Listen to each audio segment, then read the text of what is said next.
Hey guys, Joshy here, BJ on Game Day, back for another episode. This week we're actually running a pod special. So the last couple of years we've done the same thing. We basically pick a point of difference among every team. So we're going to run the pod special tonight. But before we get onto that, guys, make sure you jump onto the BJ on Game Day Supercoach group. You can see the code there, 218667. Now, a couple of leagues that we're running with the BJ on Game Day League. We've got the Draft League this year, which is our 10 qualifiers from last year in the Classic, and a couple of your faithfuls like myself, Brent and Bogan. So look, we will run through that at the end. We're going to do a little bit of a draft special at the end here. We're going to use the nines that are coming up this weekend to pick the choosing order in the draft. So Bogan will run through that after we've done the pod special. We've got the BJ Invitational League. Now, that is now full, all right? We've got 20 spots taken in the BJ Invitational League. We are going to open up the BJ All-In League within the next week. So in the next week, we're going to open up the BJ All-In League. That's basically going to be where through one of our videos, we're going to put up the code, and it's the first 20 in best dressed. So, look, we've always got guys who sort of want to jump in and miss out. And look, guys, we do apologise, but what we really want to do is, you know, when we do our videos week in, week out, we want to concentrate on the leagues. You know, we want to give our views on Supercoach and who to bring in and trades and everything like that. But we also want to go from league to league and who's beating who and things like that. So it's a little bit hard to do if we do any more than those couple of leagues. So we will restrict it to the Draft League and then the two Classic leagues. Sorry to interrupt, Joshy. Yes, mate. Also, nothing stopping from viewers of the show. Bogan here. How's everyone doing? Put your league codes in the comments if you want to start your own BJ on Game Day leagues with other viewers and things like that as well. Absolutely, guys. Absolutely. So it's all about community. Look, at the end of the day, guys, we can get into up to 10 leagues. So, me personally, I don't really jump into too many Classic leagues. I sort of just keep it to the BJ leagues, but I'm more than happy. If anyone wants to bang out a league code and text it to me, Facebook message me, ask if I want to jump in, guys, more than happy to. I'll send the same message to Brent. I'll send the same message to Bogan. If you want all three of us in the league, guys, we're more than happy to jump in. Brent seems to fill up the 10 leagues a little bit more than me, so he might not be available to everyone. But for the first sort of 8 callers after those first 2 BJ leagues, definitely happy to jump in, guys. So, mate, we'll jump onto the pods. Now, what we're going to do, we're just going to do alphabetical order by the team mascot names. So we've done this the last few years, so no one in any particular order. Now, first of all, we better just define what a pod is. And I do know that with the first team, I'm actually going to break one of those rules. So, look, a point of difference, basically, the way I see it is any price, doesn't matter what the price is, as long as the ownership is 10% or less.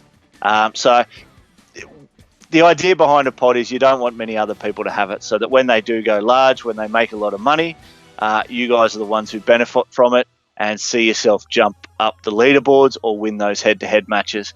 The reason I say that I'm going to break it for the first one is because first up we've got the Brisbane Broncos, and I've gone with Tavita Pangai Jr. Now, look, the reason, not so much that I've gone with TPJ, but why I couldn't actually find a genuine pod was anyone that was under 10% ownership of the Broncos, I just really couldn't have. They've sort of got that established side at the moment.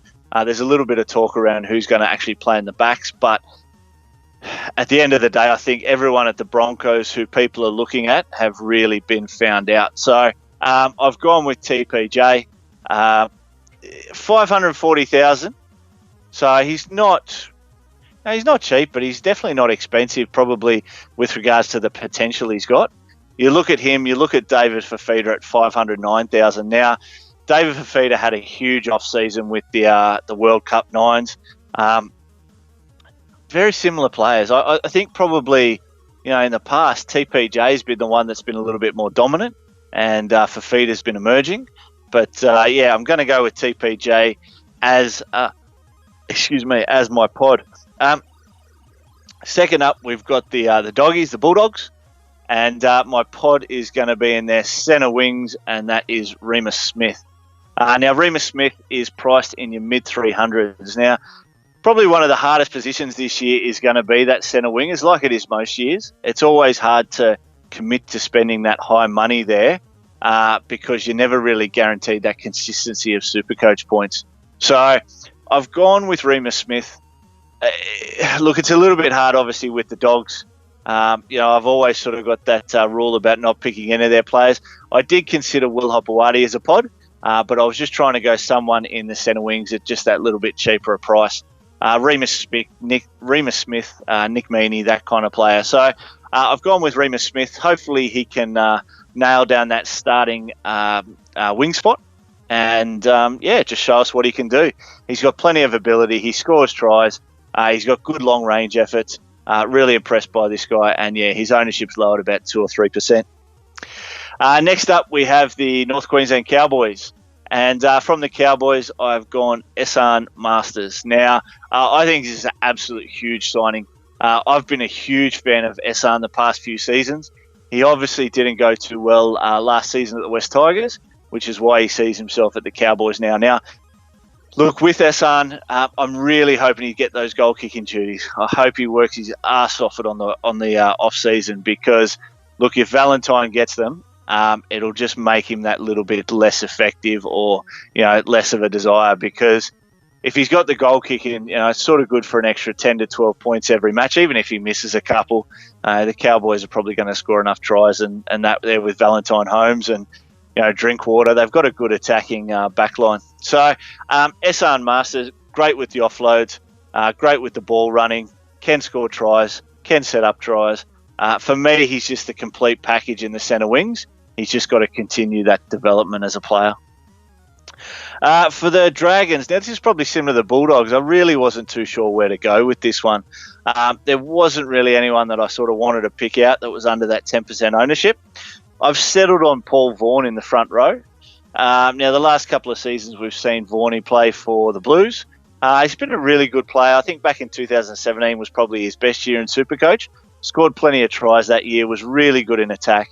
Since then, he's still continued good form, just without the mass attacking stats that he had that year. So he's proven himself to be about that 60 average player. So I'm hoping he can continue that. Look, he probably will get picked in the Blue squad again. So come bye rounds, you're going to have to make the decision of whether to upgrade or change. At 550, 560K, look, at the end of the day, you've got to have some gun front rowers in there somewhere. Me personally, in my team at the moment, I've done a little bit of changing. I've still got Payne Haas in there and I've still got Junior Paulo. I've brought in Junior Paulo. I didn't still have him. I've just brought him in. Paul Vaughan's another one that you could bring in, so that kind of thing. But I've really looked at the Eels' easy run there for the first sort of 8 weeks and hoping Junior Paulo can get a run on early in the season. But Paulie Vaughan's the same thing, about that 60 average, so he might be a pod there for anyone looking. Moves me on to the Eels, and I just mentioned him. Junior Paulo is the pod for the Eels. Now, I've actually gone with 2 here for the Eels because I couldn't decide between them. Nathan Brown is the other one. Now, Nathan Brown, currently at 5% ownership, has proved himself to be a gun in Supercoach in the past. Had a little bit of a troubled year last year with injuries. Every time he got back on the park, he got injured again. So I'm hoping he's had plenty of the off-season to recuperate. Now, obviously, there were no real severe injuries, no ACLs or anything like that. So I am hoping that, the off-season's done him well and he can get back on the park. Junior Paulo, even less ownership. I think he's about 1 or 2% at the moment. There was a big push for him last year. He was sort of in the 400,000s and a lot of super coaches brought him in. I wasn't, not that I wasn't a fan last year, I just really wanted to see him prove himself. And to me, he did that. So I'm hoping that he'll continue that development as well. And with the Eels, he can really step up as that leading front rower. Like I say, with their draw in that first 8 weeks, they only played 1 top 8 team from last year, 7 bottom 8 teams. So they're going to have a really easy run early on. There'll be no excuses if they lose any matches, that's for sure. So come round 7 or 8, I'm sure they'll be at the pointy end of the table. We move on to the Knights, and I've gone with their second rower in Lachlan Fitzgibbon. This is more a price thing. Look, he's priced at around about up 440,000 at the moment. Fitzgibbon's probably another one that stepped up a couple of seasons ago in Supercoach and then sort of disappeared last year. So, this is sort of just crossing your fingers and hoping that he returns to that form. At the end of the day, if you've sort of got to spend 100K elsewhere, maybe you can downgrade someone who is that 540, 550K to a Lachlan Fitzgibbon and hope that those performances come back.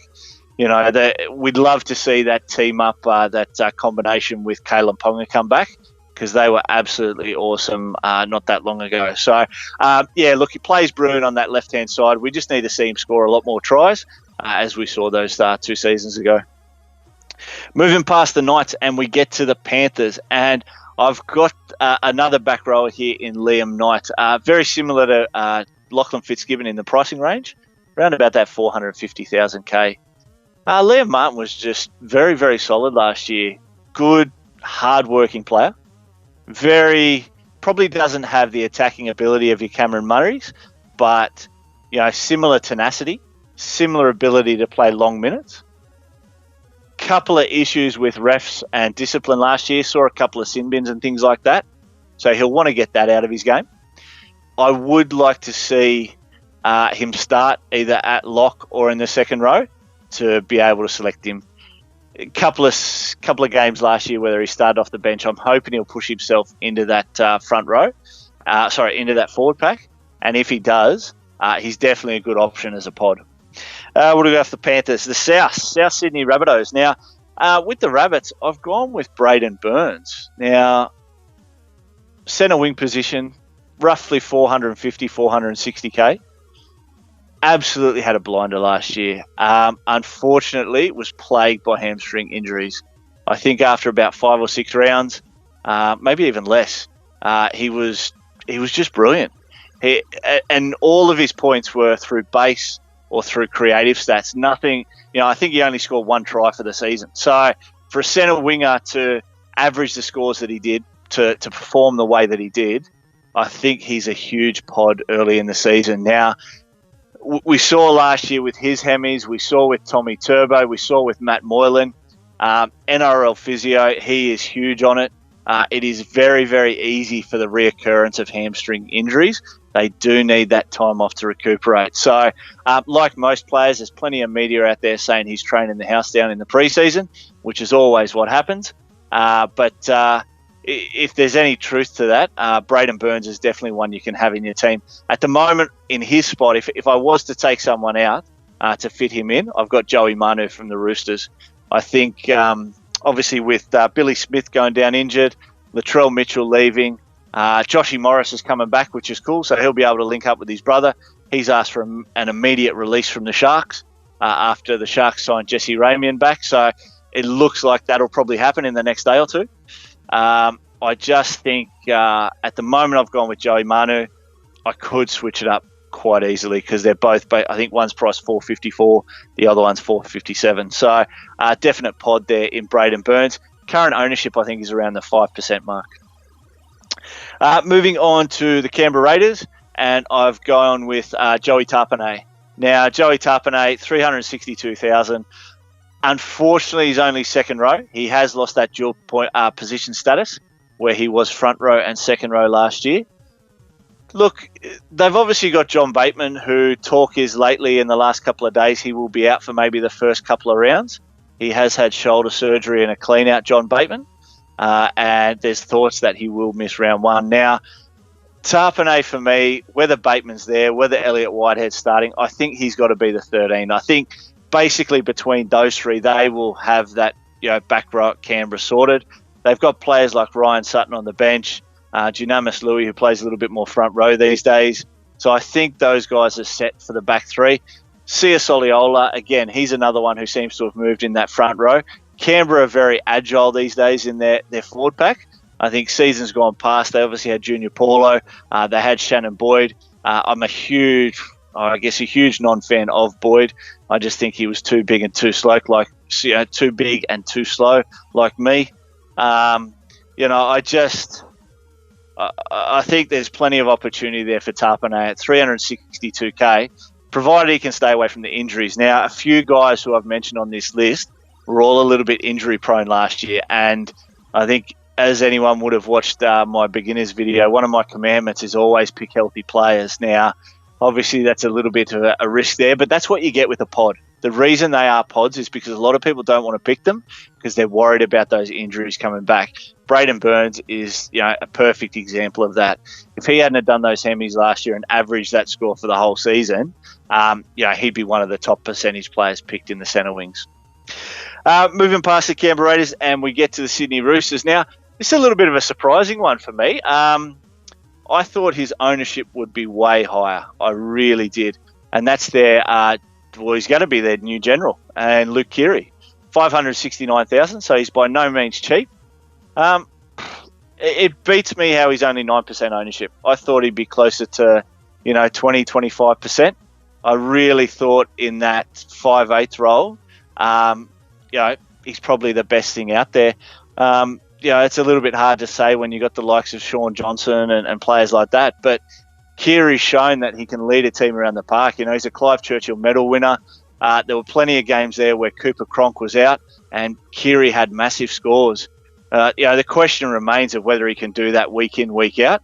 But when you've got a team like the Roosters who are back-to-back premiers, coached by one of the best coaches in the league, unfortunately he has lost Latrell Mitchell on that left-hand side, which is going to be to his detriment. He was sort of that playmaker who would make those plays on that left-hand side. Kyle Flanagan coming in, he will probably take the right-hand side as Cooper Cronk did. But I just think, with Cronk gone, that Keary's going to take that higher leadership role and will be, very, very good to watch. Moving past them, we get to Manly, and I've gone with the Goss, Jack Gachewski. Now, look, before Supercoach, before these videos, when the team picker came out for the Supercoach Gold subscribers, I had the Goz in my team. Now, he's since lost his spot, and that's because I actually thought he might have got a starting spot ahead of Curtis Sirinen. I just wasn't too sure with the injuries with Curtis Sirinen. There's a little bit of competition there at Manly with Corey Waddell and Jack Gachewski on the bench. Both fantastic up-and-coming second rowers. I really like these guys. Obviously, Jake Trbojevic has got the 13 down pat. You've got Joel Thompson, who's been great there for Manly in the second row. A little bit inconsistent, but great nonetheless. And Curtis Sirinen, who's great in attack and has scored plenty of tries, albeit being that little bit injury prone. But what I've loved out of players like Jack Gachewski and Corey Waddell is they always have that impact whenever they come on the park. They look great. They're always going looking for the ball. They can score tries. They can score off kicks. Plenty of activity. Really, really excited about these guys. I'm going to be sort of dirty if I don't start with him, because if at any stage of the season he starts to, he maybe gets that starting spot, I'm not too sure I'll be able to find a way in for him.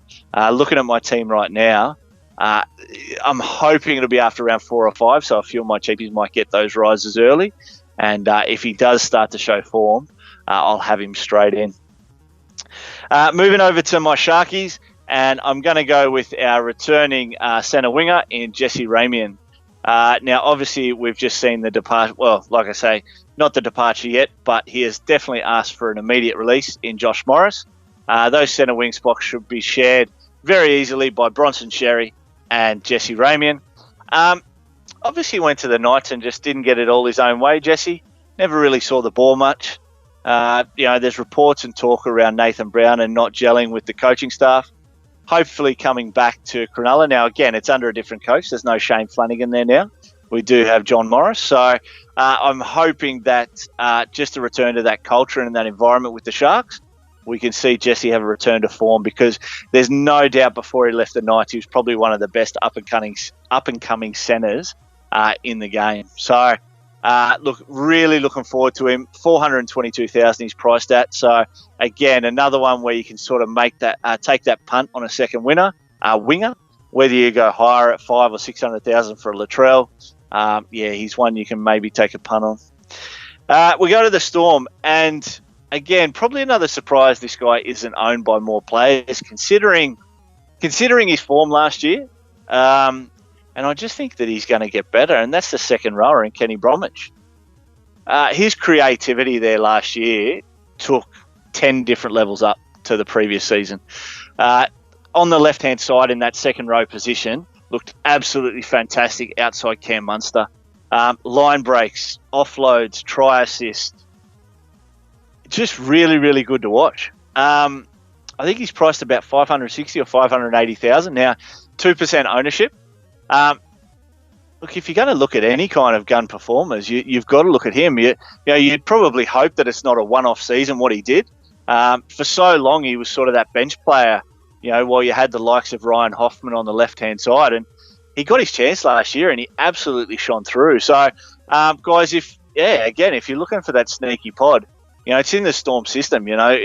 Generally, once they learn that with Craig Bellamy, they keep going. It's not like some of these other teams where they lose form. Belly knows what he's doing. They're away from the highlights down there. He's just going to get his job done, Kenny Bromwich. So definitely one that people could have a look at. We're going to go to the Tigers and Moses Mbai. You got dual position in Supercoach. This bloke's got triple position.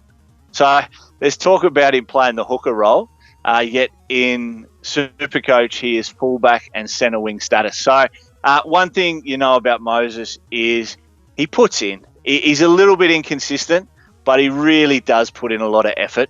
I like this guy. I know a lot of people don't, but he got his chance in the Queensland side last year as 14th man. I really like the footballer that Moses is, and I can see him performing well anywhere on the park, and that's why I say he's sort of triple position, Whether he plays at hooker, he spent half his career in halfback, so he can play all over the back line and obviously in that hooking role. I love this guy, and at 377,000, he has shown that he's been at that 550, 600,000 level before. So if anyone wants to take a punt with him, it's a little bit hard, obviously, at a fullback position, but at a centre winger, again, a sneaky pot at 370k is no drastic move.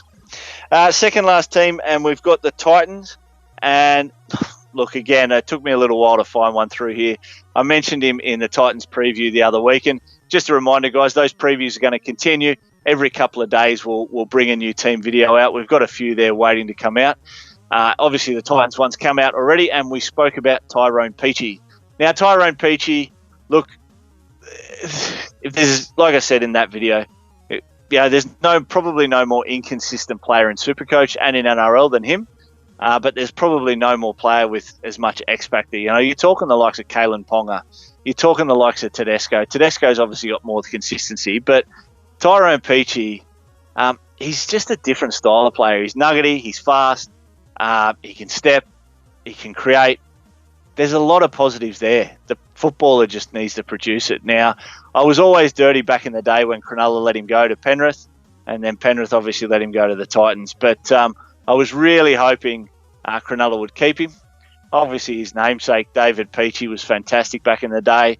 And, his nephew, I think he's his nephew, he's not as brilliant and he's not as consistent, but he has that X factor. And last but not least, we're going to go to the Warriors. We're going to come up with a little cheapie here in Josh Curran, former Roosters second rower. Now, Josh Curran went over mid-season last year from the Roosters to the Warriors. Only played a couple of games, about 30 minutes, but he came out of a great camp in the Roosters. He's shown over there in the preseason that he is absolutely smashing it. I'm really hoping this guy gets a chance on the bench. A little bit hard to see him pushing his way into the starting squad. You've got Tohu Harris there. You've got Lachlan Burr. You've got Isaiah Papali. Adam Blair, for some reason, is still in the starting squad. He should be in the reserves, if not out of the team.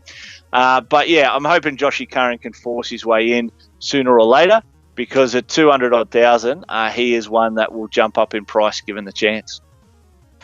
But that's it, mate. That's 16 pods, well, 17 if we count the 2 from the Eels. Any questions, mate?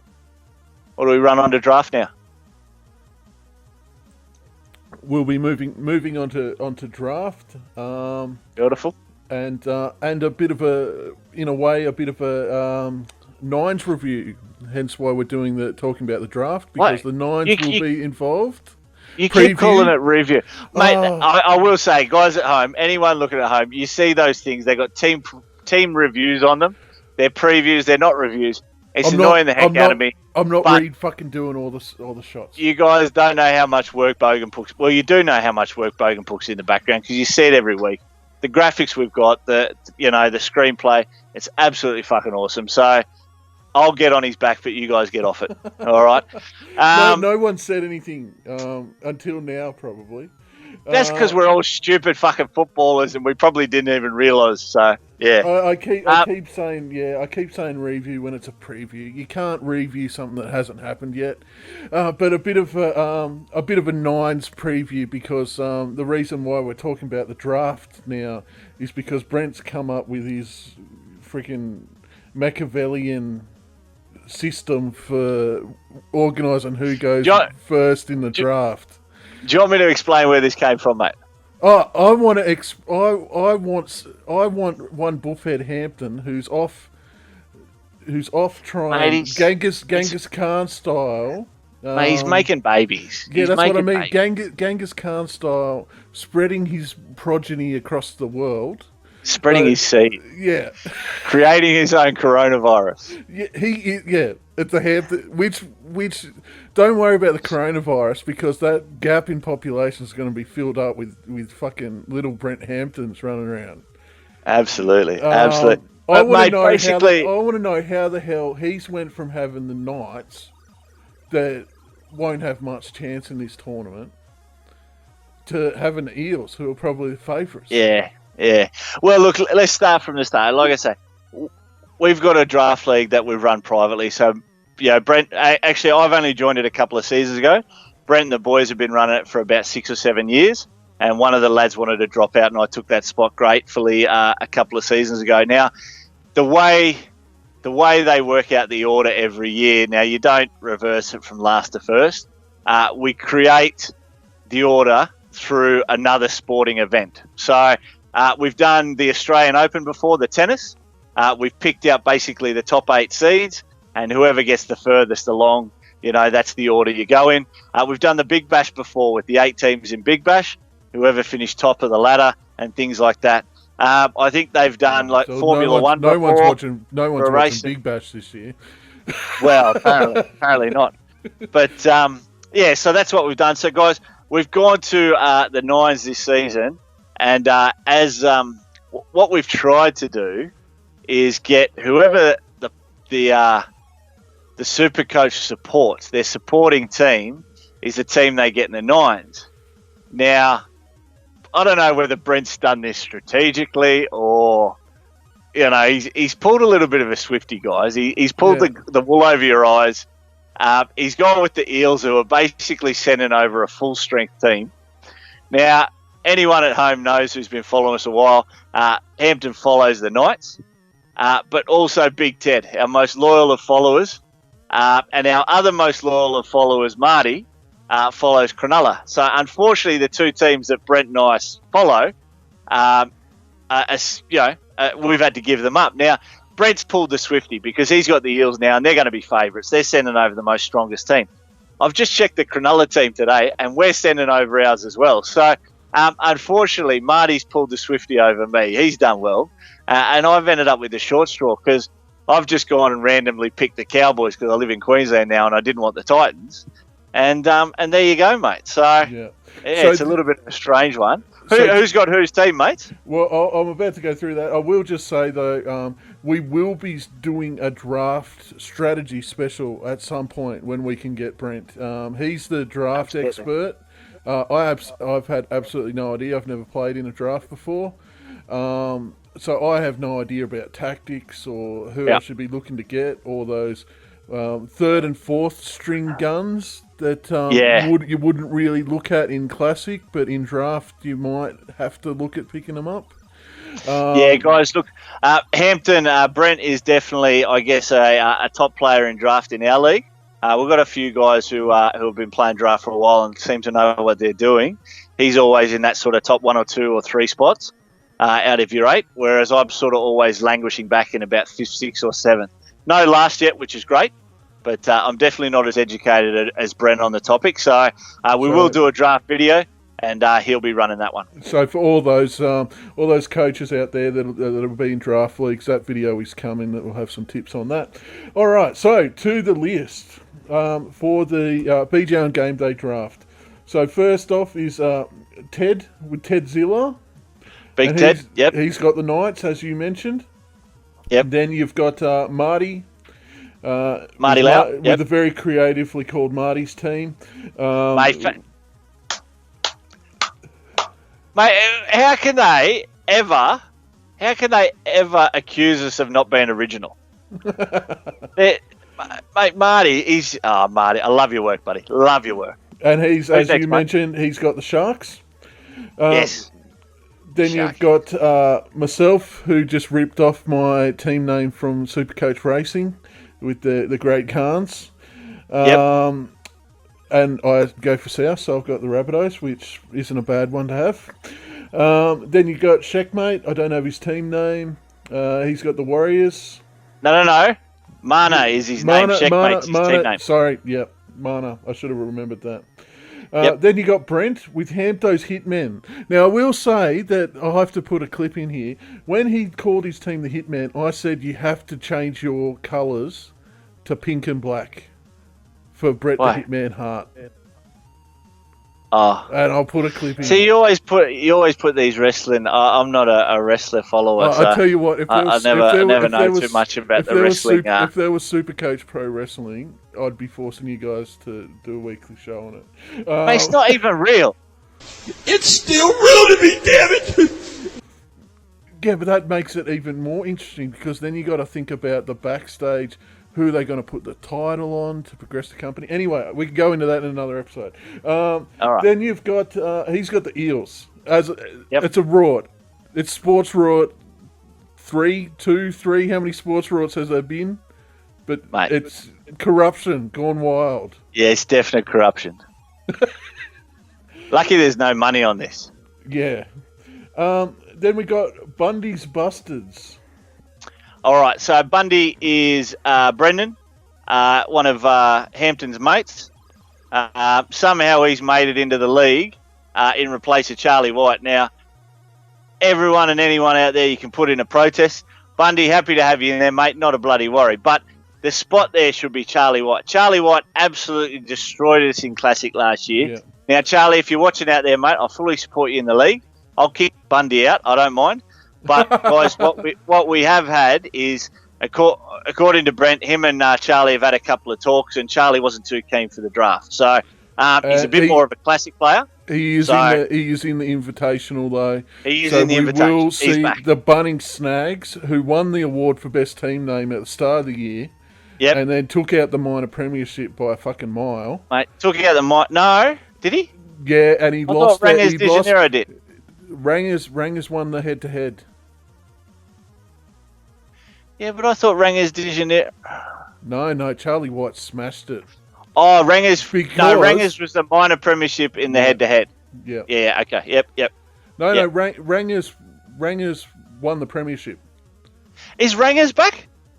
He is, but he has got a different name. Oh. Yeah. He's further down. Down. So anyway, Bundy's Bustards, he's got the Broncos.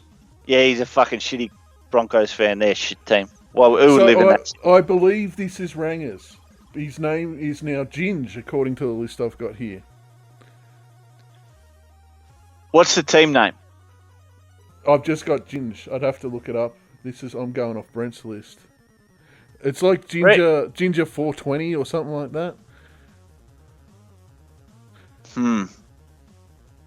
I don't know. Because who's the other players in the list? Just go through them quick. Well, so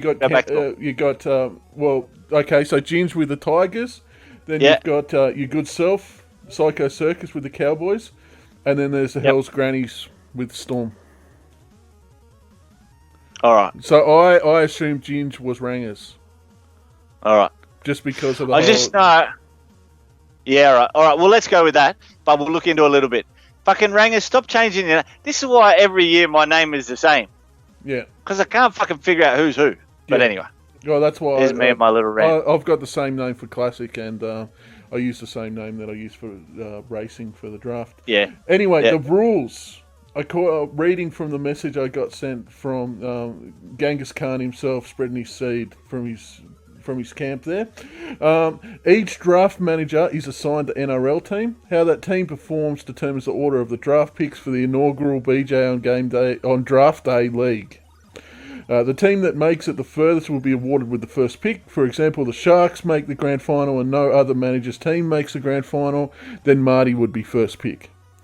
If more than one team makes it equal distance throughout the comp, for example, 2 of the manager's teams make the semi-finals and both lose, the team who loses by the lower margin will get the higher pick in the draft. Okay. In the event of a tie, e.g. the margin of the losing teams being the same, then the team who scored the most points in that game will be awarded the higher position. Fair enough. Not all teams will qualify. This is fucking brilliant. Yeah, I know. That's why not all teams will qualify for finals. At least highly unlikely or even impossible, depending on the pools. For teams that do not progress out of their pool, qualify for finals. Those teams' win-loss points difference record will determine the ordering. The team with the worst record will get the 10th pick, second worst 9th pick, and so on until all 10 teams have finished and we have placings in the 9s comp. All right. So you might need to go back and re-go through that again because I don't fully understand, but I just hope so. Yeah, no, I understand that. That's right. We'll put a write-up on Facebook about how it works. But obviously most of the people in the draft league, we've got sort of private contacts for them. So we'll probably just start a Facebook message group and we'll message everyone through that. Reach out to Teddy on Twitter or whatever happens there. So Joshy, who's your picks for the 9s? Oh, mate, yeah, I think we've sort of gone through it. Look, I haven't really looked at the teams in too much depth. I know there's a few teams that definitely aren't sending anywhere near their stronger squad, but I think the great part about that is it's going to expose us to a lot of these younger players, these new exciting players. Now, one thing the 9s always brings up is a few injuries here or there. So hopefully any of our pods or any of our keepers can avoid injury. But, mate, look, I can't tip anyone but my Sharkies, mate. I think they're definitely sending over a strong team. We've played pretty good before in the 9s, and I can't see any reason why we wouldn't again. So you got anything else, Joshy? No, mate, that's it. I think that was a good length episode for tonight, guys. Obviously, we've run through the pods, run through the draft and the 9s, and we'll catch you all next episode. Cheers, guys. Hey guys, Joshy here. Thanks very much for joining us for another episode of BJ on Game Day. Make sure to hit that like button, subscribe, hit the bell on YouTube for all your notifications. If you do want to follow us on Facebook, you can find us there at BJ on Game Day, and on Twitter we're at BJ on Game Day as well. So guys, we'd really like your support with that. Follow us so we can know you guys are enjoying the content. Thanks very much.